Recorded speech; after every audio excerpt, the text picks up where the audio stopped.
Não, Marilene, é que nem eu tava falando com você, só sabe é porque... Mas que isso daí, gente? Tô aqui na humildade pra pedir um dinheirinho. Você vai passar por bem ou eu vou ter que te assaltar aqui.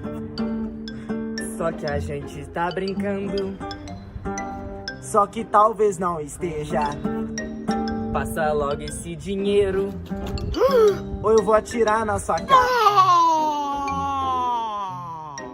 Vocês não são aqueles caras que gravam vídeo pra internet? Eu não fazia. Tá confundindo. Não, eu sei sim. Quer ver que eu vou pesquisar aqui rapidão? Quer ver? Marca aí. Aí, Thiago, o ombro. Ô, eu vou achar, Zé. Pera aí, não. Pera aí. Quer ver que eu vou...